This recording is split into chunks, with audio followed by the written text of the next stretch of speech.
Welcome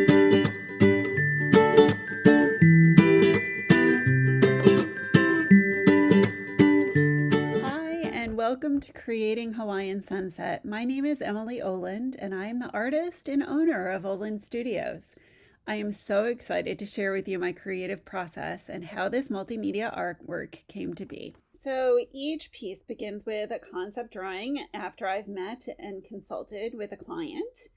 This client really wanted something that had motion and life and had something to do with Hawaii. So I came up with a sun and then sent it to the client for approval. And she was like, okay, let's go ahead.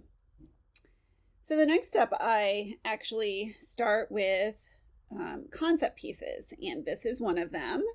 I originally thought that this was how I was going to create the center of the sun, and although I liked some elements of this, it wasn't as transparent as I wanted, and I wasn't really able to do small detailed drawings in this and do images like I wanted to do. So I went back to the drawing board and I did another piece, and this is in a dam mold, and I fired it once, and then once it came out of the kiln, I did some design on the top of it and fired it a second time, and resulted with this concept piece, which I thought was a lot more the way that my brain conceives the center of a sun.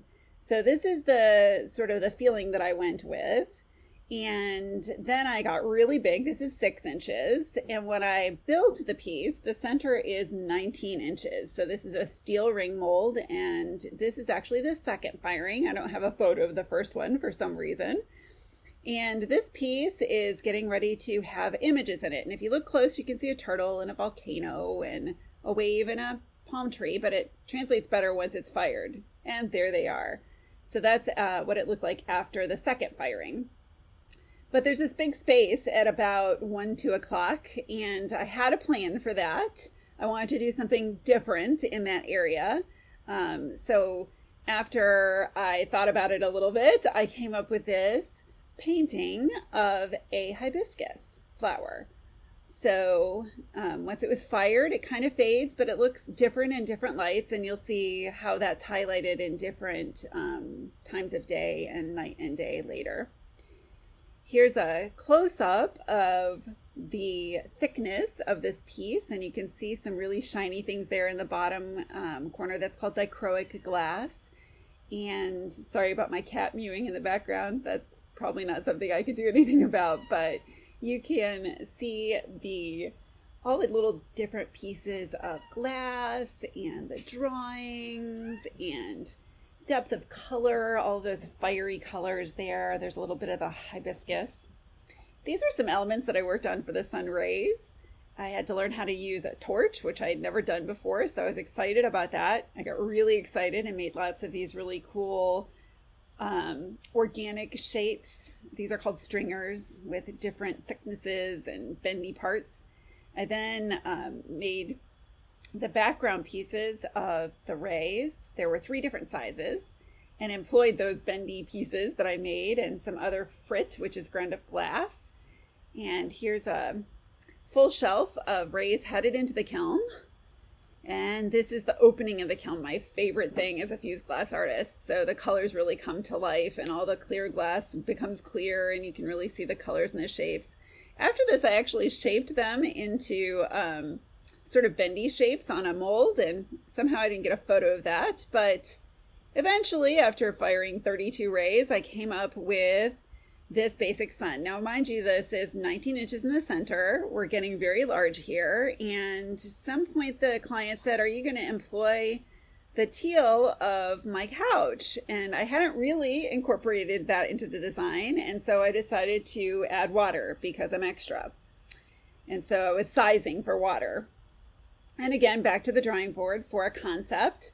I can't go into quite as much detail about this concept because it's called the gap technique, and it's a class that you can buy if you're a glass artist, but I'll show you some quick clips of the process. It involves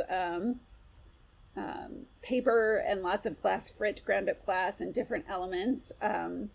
I went back and made some more bendy, cool shapes for this portion of the piece. And then I got to work making a total of 5 glass pieces for the water elements. So that's the center piece going in, and it just barely fit on my kiln shelf. There's the secondary ones, and I don't have a picture of the end pieces. They wound up being almost just all blues and teals. That was me checking to make sure things were fitting together like I had conceived them. And that's on my back deck, on my carpet that I have on my deck. So once that was all done, I had to figure out how I was going to mount this thing, because originally we thought we would put it directly on the wall, and as this evolved, I was not happy with that solution. So I got my carpentry skills out and created an MDF backer board. It's 3/4 inch MDF with a 2x3 framing on the back, which you'll see later in the video. And this is, I don't know why there's a neck pillow on the table, but you know, maybe I was sleepy. So I didn't want to do just a plain background. I really had sort of moved into this was going to be a multimedia piece. And so I wound up painting a mural to go behind the glass. And I cut out the center of the glass because I'm really extra and decided that, not the center of the glass, the center of the board, because I wanted it to have a lighting feature as well. So later you'll see that it lights up too. So this is some of my spacing process. I'm getting ready here to start mounting the pieces. I created custom mounts for all of the rays. You can see how they're kind of bendy. The one on the right there, you can see it's very organic looking. These are manufactured standoffs that I adapted to be able to give me different levels of glass. They all come in one height, and I had to do some spacers to make it be what I wanted. And then I started to place the rays around and mark for drilling holes. And there's a shot of all the glass pieces mounted, just checking for fit. There's everything dry fitted and getting ready to be transported. So I've drilled all the holes. I've custom made all of the mounts for the rays out of 8-gauge copper wire and some smaller gauges as well. Drilled holes in all of the rays, sealed them so that hopefully they will turn green over time. Although if they do, I don't think it will be a huge detractant. And then it was moving day. So I got my moving crew out and we're moving the backer board.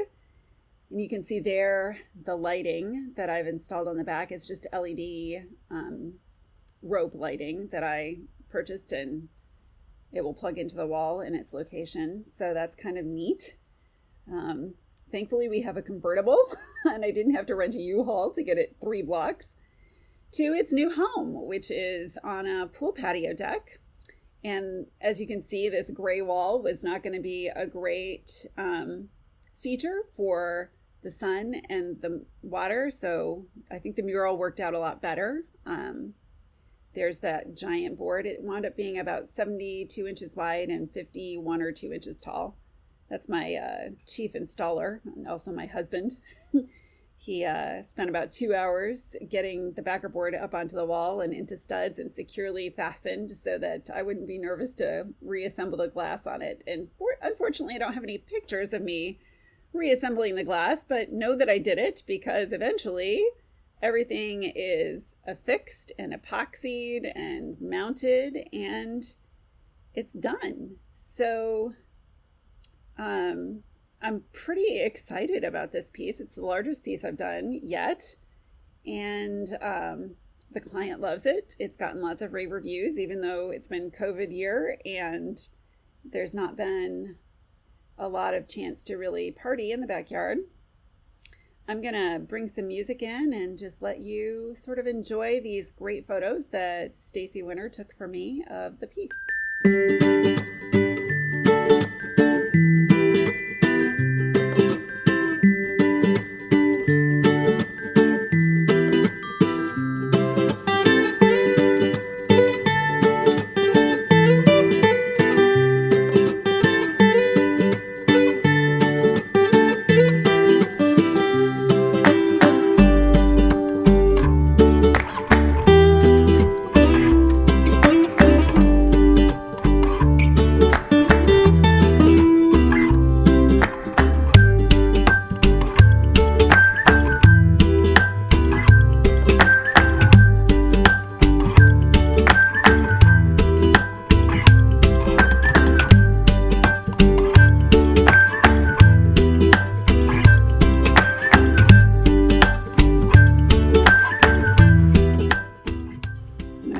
back in for just a second here. So I really wanted to have this piece be something that had impact at every distance. So you can see in this shots where we're standing further away that it's just this big splash of color. But as you approach the piece, there's all these really fine details, all the little twirly swirls and the imagery in the sun and individual little pieces of glass that are interesting. There's my John Hancock, or my E. Oland, as the case may be. So I really just wanted, my vision was for impact, and I think that I definitely successfully achieved that in this piece. I'm hoping that these folks will have this for years to come. And there's your light. It lights up in the evening. We're going to get a little darker here over the next couple of shots.